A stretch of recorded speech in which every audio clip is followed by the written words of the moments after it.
What is going on, everybody? Welcome into the Fantasy Coaches Podcast. I am your host, as always, Coach Steve. On today's episode, we are into week 5 now, guys. It's week 5 starts and sit here on the Fantasy Coaches. Me and Coach Jibs will be talking some fantasy today, though Coach Jibs just left the chat, but have no fear. He will be here soon, guys. I think he's coming in right now. There he is. Coach Jibs, what's up, buddy? I'm back. Just trying to learn some computer shortcuts to kind of just refresh the screen instead of unmute my mic. But hey, all learning. Week 5's here, guys. Got some 1-4 teams. 1-3 teams. Start to panic if you're mediocre. Start looking ahead. But guys, bye weeks are next week, so start looking ahead. I know a lot of good teams are on bye in week 7, so plan accordingly, especially when you're doing your waivers and whatnot or late minute ads on Sunday. Yeah, no, that is a great point, especially if you notice your defense or your kicker now or your streaming quarterback is going to be on a bye next week. You might want to look and picking them up now so you don't have to worry about them when we talk about them on the waiver wire show this coming week here. So if you have room on your bench, look to make those adjustments now because it really does help taking a step ahead. I know Jibs does that a lot where he has a couple defenses hanging around, especially knows that they're going to have a good matchup the following week if his defense is on a bye or whatnot. So this is when fantasy gets interesting because it will really see what kind of depth you have at your team here and if they can hold on for an entire season. So I always say don't panic yet. It's getting close, but you can make adjustments. So that's why we're here talking today. We're talking Week 5 starts and sits today. In terms of news, there's a bunch of things going on. Dalvin Cook's not practicing right now, which is kind of concerning. You have CMC practicing, which is great. Sterling Shepard and Darius Slay are not practicing. Joe Mixon is up in the air still for this coming week here. So there's a couple things. Tomorrow's injury report, and that's probably one of my favorite things about Fridays, even though it's also the weekend, it's also the injury report. So we'll really find out who's playing and who's not playing. We do know that Calvin Ridley and Russell Gage will not be playing in this game. They aren't even making the trips out to London for the London game. It's going to be great, Jibs. I don't know about you, but I love the 9:30 Eastern Coast games. They are dog fights always. There's always some gruesome thing, and it's like a low-scoring game. But yeah, I was pretty excited until Calvin Ridley didn't make the flight on the plane. So not really excited, but kudos to the Jets for getting another London game, and hopefully they could continue that winning streak. But it's going to be I get what you're saying though. Having 4 football games, you get the 9 o'clocker, the 1 o'clocker, the prime time at 4. You get the Sunday night game, and then of course you always have Monday Night Football, which would be a fabulous matchup as well. Absolutely. So, like I said, if you like Monday football, it's always fun. Having Calvin Ridley out helped make my fantasy decision a little easier on some parts because I was considering sitting him. So he's out for this week now. So yeah, guys, we're going to be talking about some of our starts, some of our sits, sleepers, bust, and we'll talk about some players in between who might be on a fringe starting, and you might want to know what their values are right now. So Coach Jibs, we'll start right here at the top here once I get my thing here. Who's your quarterback's sleeper of the week? Someone who's low, maybe on waivers, that someone could come up and start this week to help their fantasy week. I'm going to go with Trevor Lawrence. I did like what I saw from the last Thursday night football game against the Bengals. I saw Urban Meyer utilize him a lot in design run game, rushing plays. But for me, basically, the Titans, they give it the 11 most points to quarterbacks. Their defense is bad. It's a problem for them. And obviously, I know they were without their weapons. It kind of dictated to the game last week. But besides Carson Wentz, who just came back amazingly after getting hobbled up in week 2, all the quarterbacks scored at least 18 fantasy points and 4 points for passing touchdowns. And being that Zach Wilson last week, he's a rookie just like Trevor Lawrence, got 18 points. I think he could do a little bit more, especially since he utilizes his legs a lot better. So I'm going to hit Trevor Lawrence. I don't think he's going to get like an amazing blow-up game, but a respectable 21-point game this week could be in the cards. He hasn't gotten that since week 1. 8 points, 7 points, and then he had 18 or 17.7 last week. So I think Trevor Lawrence is a shot for a streamer play. And if you have him on your team as a QB2, you play a super flex 2 quarterback league, I think he's a good start this week. Yeah, no, he definitely does. The Titans have been have been not great in the secondary right now. So having Trevor Lawrence, I think, be able to take another step this week. And I mean, yeah, it's unfortunate because the Jags organization is just in shambles right now and everything. Mr. Meyer in the Urban background. Meyer, man. Yeah, so hopefully they will play for themselves and not be what they're going to say is that Urban Meyer. They just don't want to deal with him. Maybe try to get him fired. But hopefully that's not the case. They'll play and try to win this game or at least be competitive, which will give Trevor Lawrence a pretty solid outing for sure. I love that one. And I'm actually going to stick with a rookie quarterback myself right now, guys. I'm going with Zach Wilson against the Falcons in London. Jibs mentioned London games aren't really the best, but the Falcons have been pretty bad so far this season, and the quarterbacks who played against them have been great. They've allowed the third most fantasy points in a per game basis to quarterbacks, and over each game this season they've allowed 260 yards and they've allowed a 3-touchdown game in 3 of the first 4 games this season. Zach Wilson has finally gotten things going. It looks like hopefully. As long as he can be able to produce against bad defenses, which it looked like he was able to last week against the Titans. Again, it takes some time, so he's getting weapons back, which is great. And the one thing that's great is that Zach Wilson's thrown a pick every game. The Falcons haven't picked the ball off yet, so one of those two streaks about to end. So I'm hoping that it's Zach Wilson's, and he could put up a pretty respectable top 15 play this week in fantasy. So for me, Zach Wilson, if you're looking for a different starter this week, maybe you don't like your streaming option, Zach Wilson's a pretty good option for you in week 2. Oh, week 5, not week 2. Oh, God, I'm all over the place today, Jibs. I'm very tired over here. But we have a lot more to go through. So, with sleepers, guys, there's going to be a bust. And someone who, and it may not be someone you just sit automatically, but maybe someone you just lower your expectation on. So, Jibs, who's your QB bust for this week? I'm going to Justin Herbert. He's going against the Cleveland Browns this week. The Cleveland Browns defense has been on a tear over the last 2 weeks. They only allowed 13 points total. So, in theory, I just think this is going to be a low-scoring game. It's going to be a dogfight. Comparatively, I think it's going to be strengths versus weaknesses. Obviously, the Chargers, fantasy-wise, are pretty good against wide receivers and quarterbacks, but they're a little bit leaky to running backs, which kind of goes in with Cleveland Browns' strength with Kareem Hunt and Nick Chubb running the ball. So I think the Browns are going to play like the Browns, limit the Chargers with the time of possession, getting massive amounts of times of possession. And I think this will kind of hamper Justin Herbert because he's going to have to make everything work for the limited time that he has the ball for. So I'm not like Justin Herbert had 21 points last week, and he probably got 21 points this week, but I think it's going to be a lot harder for him to do. And there might be a couple streamer options that I might just say, hey, that matchup is good. I don't want to kind of wait on a fourth quarter miraculous comeback or just a couple drives for him to get going. But I'm just a little bit skeptical of Justin Herbert this week. Not saying that he's going to bust out and be QB 25, but I could see him being the middling quarterback within the 13 to 15 range.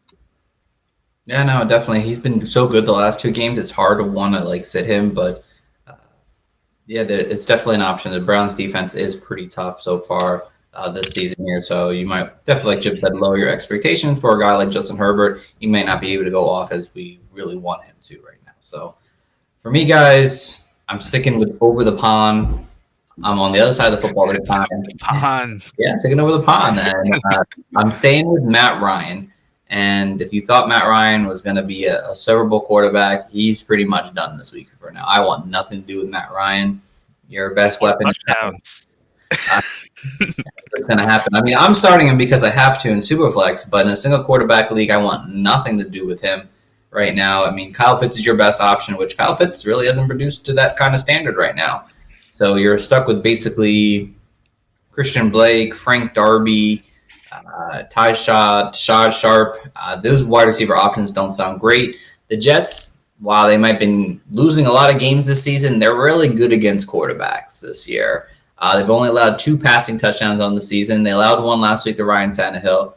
And again, his team didn't even have a great wide receiver core last week. Thank God he had a good run game, though. For me, it's a tough matchup against the Jets here. I don't care if Cordell Patterson's going to catch 50 balls tomorrow or on Sunday. It's not going to be enough to make Matt Ryan a legitimate quarterback option for you in fantasy this week. It's better to sit him. Just don't worry about it. Find another option. Find Zach Wilson. find Trevor Lawrence, Daniel Jones. There's better options at QB this week. They're probably on your waivers that I'd be 100% over on a guy like Matt Ryan. All right, Jib. So we got a couple other people who we want to mention right here, right now. Joe Burrow this week. Do you play Joe Burrow against the Packers? I will start him. Start him. Okay, I like that option there. He's streamable for sure. I think he will have to probably keep up with Aaron Rodgers in this kind of hopefully a shootout kind of game this week. He's definitely improved over as the season has gone on, which is really nice. What about Trey Lance? I know it's up in the air still, but Jimmy G might not play, which is maybe it's looking more towards like that. But do you take a shot on Trey Lance against the Cardinals? If I was in a pinch or like I'm just not like very like what do you call it? I'm not confident in my quarterback. I would start him. You figure the Cardinals are going to be putting up points, at least 28 to 30 points, 35 points. So I think Trey Lance and the San Francisco 49ers are going to have to actually kind of keep up in the game, whether he's running, throwing. But like we saw him last week, only play a half, and the guy almost had 20 points. So I know you could take luck or whatever, big play, small play. But I think if he has a collective whole game, I think he could be a serviceable quarterback this week and make an impact. Yeah, I probably wouldn't start him because I feel like you would have to pretty much have a really bad option to put a guy like Trey Lance in your starting lineup. Unless Ryan Tannehill or Trey Lance? Ryan Tannehill, he plays the Jags. I trust that Ryan Tannehill to be able to produce numbers. Now, if A.J. Brown is out, that might sway my opinion, but A.J. Brown looks trending to be able to play this week. But if A.J. Brown is out, I absolutely would consider it at that point. It's the rushing floor that really does it for me. The matchup doesn't sound that great.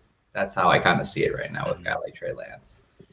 Do you trust Derek Carr after a bad game last week to kind of pick things up against the Bears? I never trust Derek Carr, but Derek Carr, all right. I never do. But like, I wouldn't want to start him after a bad game, but I don't see him having another terrible performance. So. Yeah, I mean, the Bears on a terrible matchup. It's just that if Derek Carr continues to get pressured like that, that might be the issue. But quarterbacks can beat the Bears defense, that's for sure. Let's see here. Maybe one or two more. Tyler Heinicke has been a QB1 for the first 3 weeks of his starting games, but he's playing the Saints this week. Daniel Jones played pretty well against them last night. Do you give him any faith against that Saints defense? Garbage time faith. That's about it. I think he's a good start still. I know people are down on him because it's a tough matchup against the Saints, but he's looked good. I mean, I know he got bailed out last week, but I have to continue to believe that he's looking good in this offense here, and he's continuing to find ways. I mean, he played the Bills, and people are, there's rumors out there that people are scared about the Chiefs' offense this week because of the Bills, how good their defense is, and Heinicke put up a QB1 performance. I mean, the Saints' defense ain't that great, so I don't know. If you're looking to start Heinicke still, I'm okay with it, to be honest. I wouldn't hate it. That's how I feel about Heinicke this week. A couple other sleepers, just want to throw out there, like Jameis Winston and Jacoby Brissett are great sleepers this week. They have really strong matchups that probably will be a lot of maybe garbage time or at least a shootout potential, at least with the Winston game. So those guys are really good too. Daniel Jones is a great sleeper this week as well. I just want to throw his name out there. So there's a lot of good waiver options you can pick up and start for you this week. So, all right, Jibs, let's head over to the running backs now. Who do you got as a sleeper? Someone lower down there that people could possibly start this week for themselves. Okay. I'm going to go with James Conner, and I know the name's not sexy at all. We all had our James Conner days back in 2017, 2018, and we had the bad days as well. But going with the Cardinals, and they're playing San Francisco, whose defense on paper is very spectacular, but they give up points for running back. So I know James Conner doesn't play a full workhorse role, and he shares with Chase Edmonds, but I think both of them they both have two good games in theory. Like the San Francisco 49ers give up receiving yards, which you figure would be Chase Edmonds' role. And then on the other part of it, they also give up some touchdowns too. So I think James Conner scoring 4 touchdowns over the last 2 games, he seems to have that goal line work. And if the Cardinals get in close, I don't think they're going to want to run Kyler Murray in. I think they're just going to want to shove James Conner in that pile, make sure he gets hurt before Murray does. And I think he could come up slightly big. I don't think he's going to have another 18-point day in PPR leagues, but like he could be a touchdown dependent running back who actually scores a touchdown this week. So I'm going James Conner. Like that, he scored double-digit touchdowns in back-to-back games, and I did double-digit touchdowns. I wish that's 600 points. Two touchdowns, multi-touchdowns. I'm sorry, multi-touchdown games. There you go. In back-to-back games now. And I did just see a report that came out from NBC Sports is that Chase Edmonds was working on the sideline today. He does have somewhat of a shoulder injury, so that could make it even more attractive to put a guy like James Conner in your starting lineup this week. So my next one here is definitely a strange one, but right now it seems like he's the go-to guy right now in Tampa Bay, and it's Leonard Fournette. He plays. Hold up. What? You talked me off the ledge for getting Leonard Fournette, and then you're gonna make him your goddamn sleeper this week. Well, I did my research. I did my research a little bit more. I didn't like the trade. I don't like the trade still. I'm keeping Najee Harris all day. I don't care about Leonard Fournette. Najee Harris is a beast. But you're getting Adams. I don't care. I'd rather have Najee Harris. You have good wide receivers. Watch this one. So I got offered Justin Jefferson for A.J. Brown and Cooper. Justin Jefferson for who? A.J. Brown and Cooper. Cooper Kupp? No, Amari. I mean, it's not a horrible trade, to be honest. I mean, so the whole team's gonna be different. Let's carry on. Watch it. Don't worry, believe me. I had one of my leagues yesterday. They did 10 trades in like a 2-hour span. It was insane. I'm just sitting in the back at 4-0. I'm like, all right, guys, you guys have your fun. I'm gonna hang out back here. But back to Leonard Fournette now, guys. Sorry about that. Leonard Fournette seems to have control of this backfield. Now, he played over 80% of the snaps this past week here, which is insane because it seemed like it was a three-way timeshare for the first 3 weeks of the season, but he saw majority of the work. It seems like he's the trusted back in this backfield now at this point. He's also caught 3 balls in basically every game this season. Miami has allowed their starting running back to run for at least 80 yards or more. They've actually given up 300-yard rushers at this point in the season, and they're allowing the 4th most fantasy points per game to running backs right now. So it's a match made in heaven. The Bucs don't need to throw the ball as much, and I think they end up running the ball a little bit more this week. And why throw Tom Brady's arm out? If it's a matchup where it involves running the ball, let's run. And Leonard Fournette is seemingly the main guy there now. Ronald Jones is in the backup seat now, and even Gio Bernard's hanging off the side of the roof right now because he's injured. And I think Leonard Fournette is in the driver's seat, and it's going to continue as long as he doesn't mess up. And he's been pretty good about not messing up. He's pretty good at holding on to the ball and stuff like that. So for me, Leonard Fournette has to be my sleeper running back for this week's matchups. So, as we talk about, sleepers, we got to talk about the bust, of course, and someone who, may be highly ranked, who could end up having a pretty poor performance this week or a lower expectation. Jibs, who do you got? I'm going to go with Antonio Gibson, and they're going against the Saints this week, who I think still have a very strong run defense.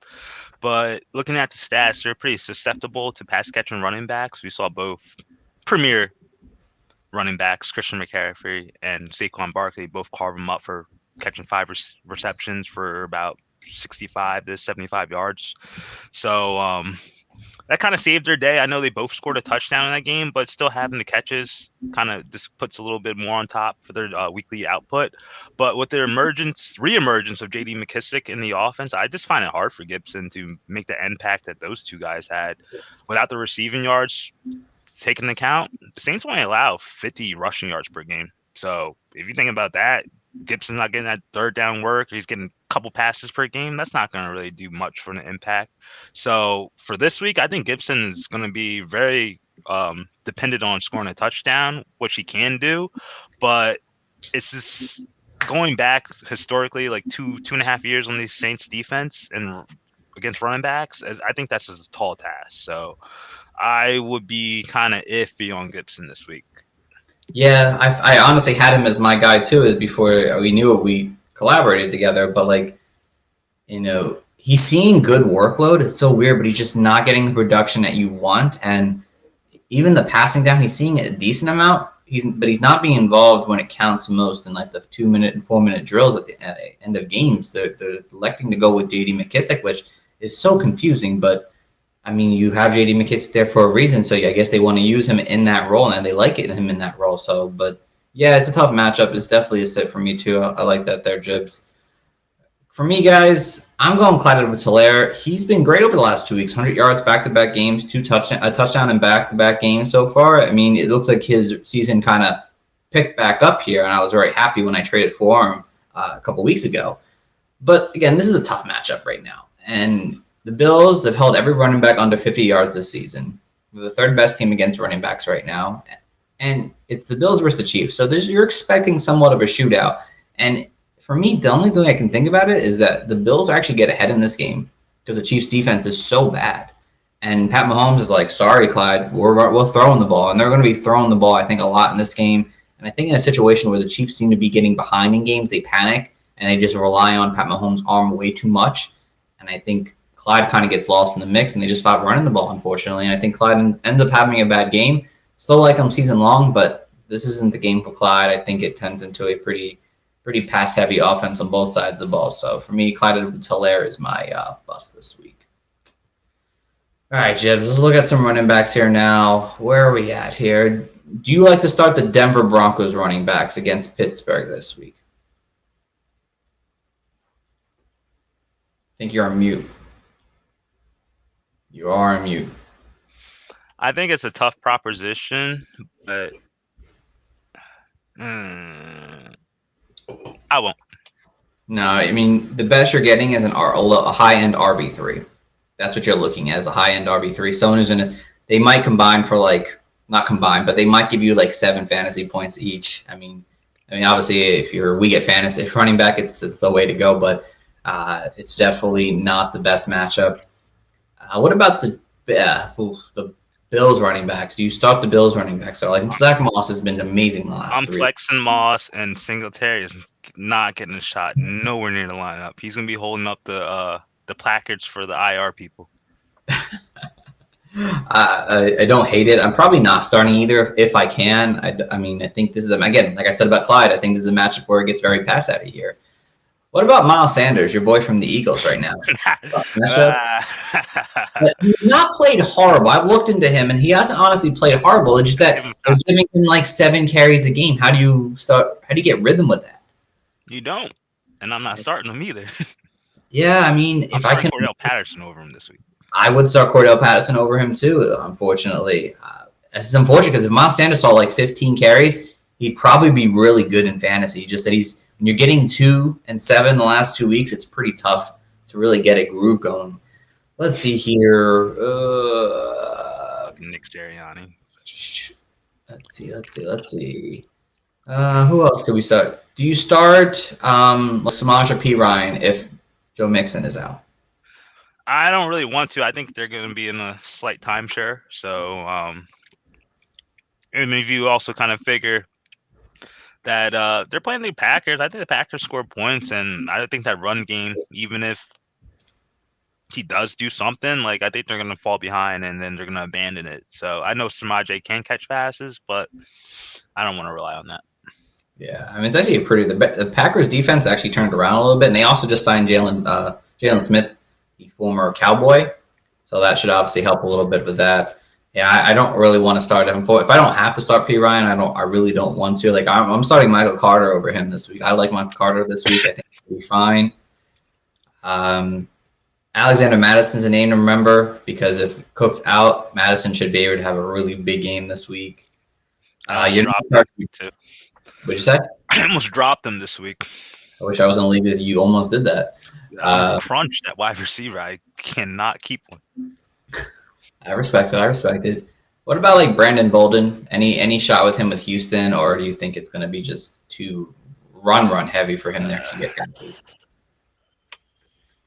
Shot, but it has to be a 16, 14 team league or something. Right. And that's a flex, but not even as a starter. You could maybe you figure the game gets out of hand and Damian Harris is going to be on the bench and they're just going to be all right, Bolden, take it away and whatnot. So yeah, that's the only way I can see Bolden in a good game. I like him during the season because I think he really has that James White role, but this isn't a matchup I think that will be that great for him. You're sitting the Dolphins running backs, of course, right? I'm sitting the Dolphins running backs, but Malcolm Brown has a nod, apparently. This is very true. All right. So, yeah, that's the running backs at this point, guys. I think everyone else is pretty. What about Damian Williams? You play Damian Williams, right? D Will, yeah. Yeah, Damian Williams, yeah. I roll him out there too this week. The I league like I it. lost Monty, I actually got him like Did you? 7th on waivers. So, like, I was excited. Wild. Oh, wow.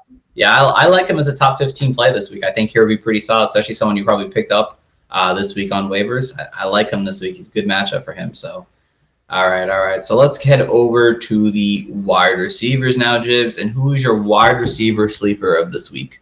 Today, it's going to be Kadarius Toney, and I hate picking Giants because they typically let me down or burn me, but it's kind of subjected to change regarding Darius Slayton and Sterling Shepard's practice log. I know as of right now and Thursday, they have not practiced yet this week. So we saw last week they were saying, "Oh, Kadarius Toney, he's going to play in the slot if those two are out," and he did, and he performed well. He caught let's see what he got. I think it was 78 yards on 6 catches, 9 targets. And the one thing that makes me like Toney better, even though I don't really want to rely on the New York Giants offense as a whole, is we saw Sterling Shepard come off to an amazing hot start, right? This guy in weeks 1 and 2, scorched earth, 7 catches, 113 yards. Week 2, 9 catches, 94 yards. He's playing in the slot. We saw Kadarius Toney play in the slot last week, and he had that stat line that I just mentioned. So it's a slot thing for the New York Giants, and if he's getting the allotment that Sterling Shepard would, and obviously we're not ranking him as Sterling Shepard was, but like I think there's something to be had there, and I think he can perform quite admirably. And they're going against Dallas. They give up the 3rd most points to wide receivers. I think the Giants are going to be behind in this game. So guess what? Daniel Jones is going to have to throw. I don't think he's getting 400 yards passing, but I think Kadarius Toney and Golladay are going to be in line for pretty good performances this week. So Kadarius Toney, sleeper for the week. I love that, honestly. And it looks like it's trending to that Sterling Shepard and Slayton will be out another week. So, again, the Dallas Cowboys, I noticed about the Cowboys, they've actually had multi-pick games in every single game this season. It's pretty impressive, but they are just destroyed in the secondary by wide receivers this year. So Toney could end up having himself a really good game. I love that there, Jibs. For me, my sleeper guys, it's Devontae Parker this week. Devontae Parker is a name we haven't really mentioned much on our show, and as a Dolphins fan, yeah. But the quarterback situation makes sense for him. I mean, him and Jacoby Brissett seem to have somewhat of a chemistry, and he's been doing pretty well. And now that Will Fuller is out for at least week 5 here, I mean, he was able to put 15 fantasy points up last week. The Bucs allow the 2nd most fantasy points to wide receivers this season here, and it seems like even if the offense is poor, like the Dolphins, unfortunately, right now, they could still end up having pretty good fantasy numbers. Like I see Parker being a pretty solid high-end RB2, high-end wide receiver 2 this week, because likely the Dolphins are going to be behind in this matchup pretty early, and I expect Jacoby Brissett having to throw the ball more than he wants to because the run game just isn't there. I also like Waddle too, but Parker seems to have that chemistry with Jacoby Brissett to throw him the ball and let him just do what he's able to do in the air. So I like Devontae Parker this week. I think he's ended up having a pretty solid outing. All right, so over to the wide receiver bust, Jibs. Who you got as a guy we got to bust this weekend? Well, I mentioned it prior about the Los Angeles Chargers being very stout against wide receivers and quarterbacks. So they're playing the Cleveland Browns, and guess who's in line to be a bust? Odell Beckham Jr. Odell Beckham has remarkably came back pretty solid from his ACL injury, and he's getting attention in the offense, but obviously it's not really turning into that much production given the fact that they love to run the ball so much. But the Chargers, to me, still stout defense. We'll say I think the leading scorer this year is Hunter Renfrow. He beat CeeDee Lamb, McLaurin, Cooper, Hardman, Hill. Hunter Renfrow, 13.5 PPR points, half PPR points this season, and he scored a touchdown. But the Chargers, I give it up to him. I just think this game is just going to be run heavy, like I mentioned with the Justin Herbert stuff, and I'm just not a fan of Beckham. I think he's just going to be about a volume receiver, but like there's nothing going to happen with it at all. Yeah, I like that a lot there. I have an Odell as a sit this week too. I don't like the matchup whatsoever. Baker's also banged up. Let's not forget that. And it's a team where they could probably run the ball very well and be successful that way. So What happened to Baker? he's got a shoulder injury on his left arm. Shouldn't be, it's not serious. He's like he's like it's just a bang. He's banged up. He's banged up. It's just banged up. He's fine. He should be fine at least. He's not like he's out or anything this week or going to miss time. But he's got a little bang up in his left shoulder. So just keep that in mind there. But again, he's a righty anyway, so it doesn't matter. But yeah, and 2 touchdowns so far to wide receivers this year. Yeah, that's not good. You don't want Odell playing this week for sure. So for me, guys, I'm going with a familiar face I had last week, and it was Brandon Cooks. Brandon Cooks had him as a bust last week. Bad game. Have him as a bust this week. Why? Because he plays the New England Patriots. And what does Bill Belichick do best? He takes away your best option at wide receiver. And that's your best skill position, which is Brandon Cooks. Brandon Cooks with Davis Mills last week, it was a pretty bad thing to watch there. He might have had the most targets on the team here, but it just wasn't a good matchup for him overall. I think his fantasy day finished last week 5 for 47. That's about 7 fantasy points or so and half-point PPR. That's what you should probably expect from Brandon Cooks again this week. I wouldn't expect more than that. I know they just released Stephon Gilmore, traded him. He wasn't even playing, so that doesn't matter anyway. The Patriots have been pretty good at stopping tight ends for the most part, wide receivers for the most part, and Bill loves to take away your best weapon. So that's Brandon Cooks. So I'm sitting Brandon Cooks this week. I'm not touching him this week in fantasy. All right, Jim. So let's talk about some more wide receivers, some more fringe guys here. Let's see. Sally Kranz. Let's see. Do you start an Eagles wide receiver? Do you start Devontae Smith? Am I a bad Eagles fan? I don't know who we're playing. I checked out this week. The Panthers. I'll start Devontae Smith, but I think the Carolina Panthers have been pretty good defensively, except against the Cowboys. So I think they will limit his production, but I'll flex Smith. I'm not starting him. Yeah, he'd be a flex option if I'm pretty stuck where I'm at right now because he is their wide receiver 1, and it's pretty obvious he's their wide receiver 1 right now. I mean, they just acquired Stephon Gilmore, but he's obviously not playing this week. But they've been pretty good for the most part outside of the Dallas game. And even in the Dallas game, they didn't the wide receivers didn't really go nuts. It was the tight ends that kind of did it, and the run game, of course. So keep that in mind. Allen Robinson has been pretty much a bust this whole season. Do you guard him against the Raiders this week? Or is he just benched him until he's shows something? And if that's the case, do you start Darrell Mooney over him? With Fields now. I don't want to play either of them, to be honest. I'm still not I'm skeptical of Fields. I don't know. He has to show me one more week before I kind of want to roll them both out. But I'm not starting Allen Robinson. No. No, I'm probably not either. I'm pretty much sitting him in every league I can. I like Mooney though. Still, I think Mooney fits what Justin Fields likes to do. I don't think it's crazy if you wanted to start Mooney over a guy like Allen Robinson because Mooney has shown us something at least, and Robinson has not so far this season. Let's see here. Let's see. Hunter Renfrow is a pretty good start this week. Bears have been pretty shitty against slot wide receivers. Let's see. Brandon Ayuk. What about Brandon Ayuk this week? Do you start Brandon Ayuk? No. He's a sit for me too. Yep. It's good that he's gotten a little bit of attention. He got some red zone looks last week, which is all right, but still with the quarterback change, I want to sit it out. Right. It seems like Debo's a favorite weapon. If Kittle doesn't play though, I think that is a good shot for Ayuk. That would be, yes. That would definitely change my opinion on him slightly. What about Marquez Callaway? He's got a great matchup against the Washington football team right now. Do you trust him? I haven't. Nope. Don't trust him enough to start him in a good matchup. I would consider flexing him if I really was in a pinch this week. In a deep man league, Deontay Harris is actually even more of an interesting option in deep leagues. Do you start the the Arizona Cardinals wide receiver outside of Hopkins, like Green, Kirk? I'll flex Green. Yep. Kirk, no shot. Rondell Moore, no shot.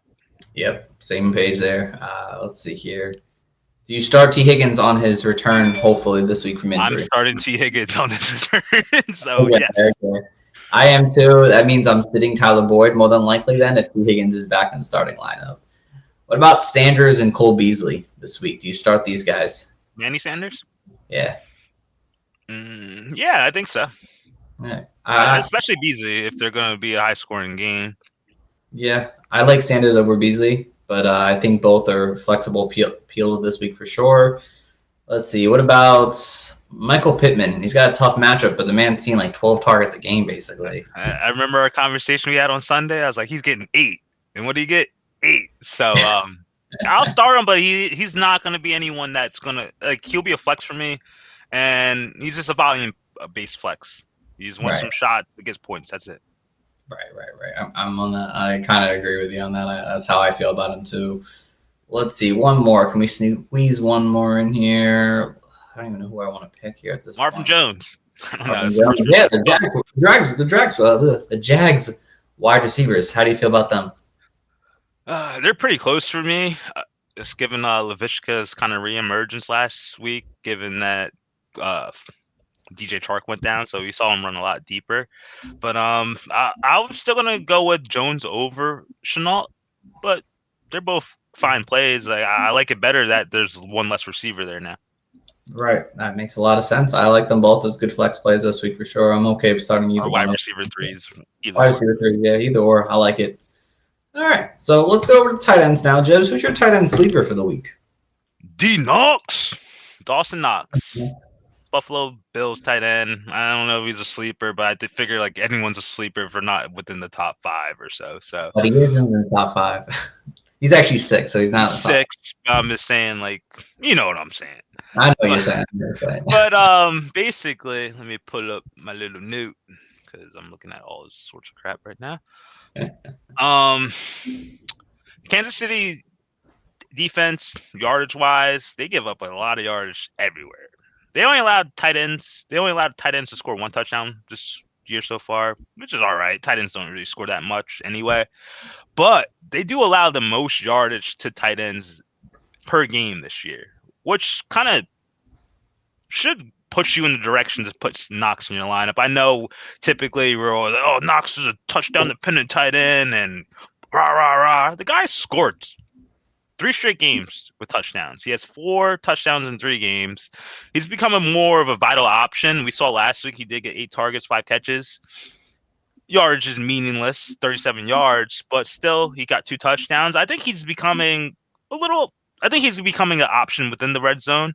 So given the fact they're playing Kansas City, there's going to be a lot of points being scored. Maybe Sanders gets 1. Maybe Diggs finally gets on the board. Zach Moss will get 1. Josh Allen. It could be Dawson Knox getting 1 too. So just given the fact that Kansas City just allows so much yardage, I think this could be a game where Dawson Knox gets maybe more than his season high with 49 yards receiving. He could be in the 60-yard range, and he could score a touchdown and make him an even better play. So I like Knox this week, just given the fact, high-scoring game. Matchup's good, and he's scoring touchdowns. So, it all looks good in his favor, so hopefully he doesn't fall flat on his face. All right. Dawson Knox for the win again. Okay, I like it. For me, guys, I went with Hunter Henry, New England Patriots tight end. I had him last week, and he performed. He got a touchdown last week. Did enough to become like a low-end tight end 1 at that point. And I expect another pretty decent outing from him this week here. I mean, the Texans allow the second most fantasy points per game to tight ends. They've allowed 4 tight ends to see at least 5 receptions. And it seems like when the matchup makes sense for tight ends, they're being used right now. And hopefully they can get more. He can find a way to get these guys, him and Jonnu Smith, more involved in this offense here right now because they pay them big money this year to come to New England. So use them. This is the matchup to do so. I think I'd lean Henry over obviously Jonnu because he's doing more with less receptions, which I like right now about him. So Hunter Henry, if you're looking for a tight end streamer this week, Hunter Henry is a perfect one if you didn't pick him up already. So that's my sleeper at tight end. And the tight end bust, Jibs, who you have a guy who's going to fade this week? People are going to hate me for this one, huh? And it's probably going to come back and haunt me as well. But I'm choosing Kyle Pitts.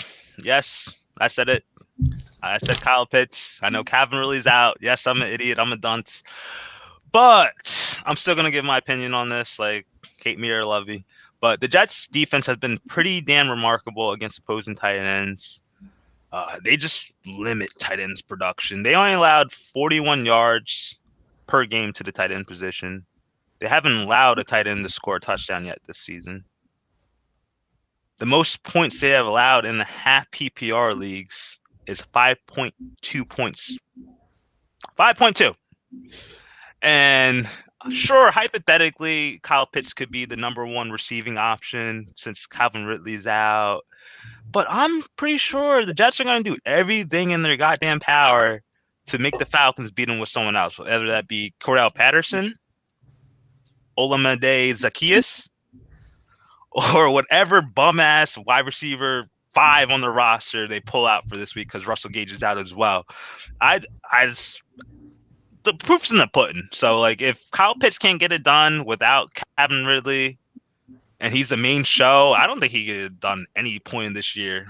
But for me, I'm just skeptical. I think if Kyle Pitts hasn't done anything with Calvin Ridley on the field and Calvin Ridley's off the field, the attention is going to be on him. So I don't think he's going to do much more after that. So he could probably have his best statistical game with targets and receiving, but I still don't think he's going to score a touchdown. He may be 5.2 points, but hey, it could be 8 at the end of the day. And that's his normal production anyway. So Kyle Pitts, bust. Bust. I like it. So for me, guys, I went with Robert Tonyan.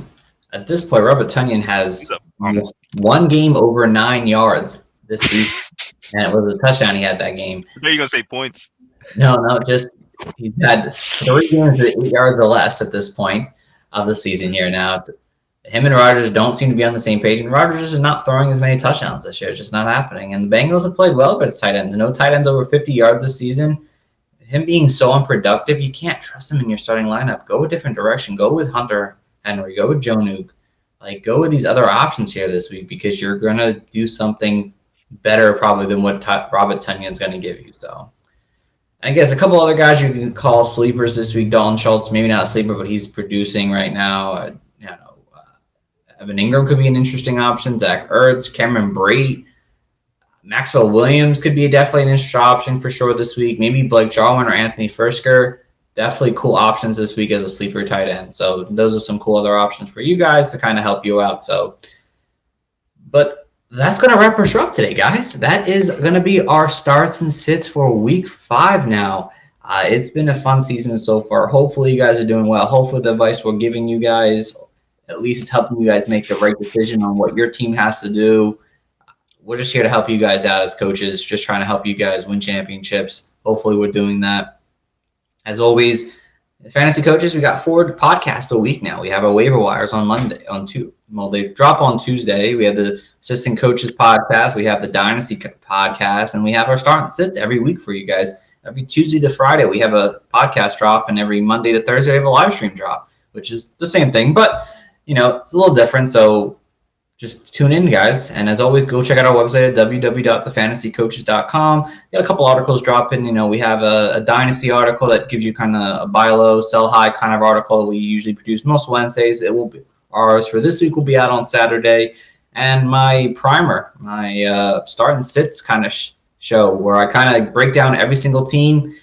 It's going to be out probably later tonight. The Thursday night game is already on the site, so go check that out as well. I try to give my best to help you guys with some start and sit issues you might have. So tune in, look out for that as well. And as always, please follow us on Twitter at Coaches Fantasy. We're also on Instagram at the Fantasy Coaches. And if you ever want to hit up me and Jibs, I want to ask us some fantasy questions, you can always do that at Twitter at Coach Stephen P. Hot take honcho, Robert Woods, come the fuck alive tonight, boy. I would really hope so. Jibs is 1 for 1 so far on these Thursday night call outs. So hopefully we can get a good Bob Woods outing. But we thank you guys all for listening. As always, tune in next week when we start our waiver wire show for week 6. The season's going by quick, so don't miss a beat, guys. Tune in till then. Thanks for listening, guys, and have a good one. Come on.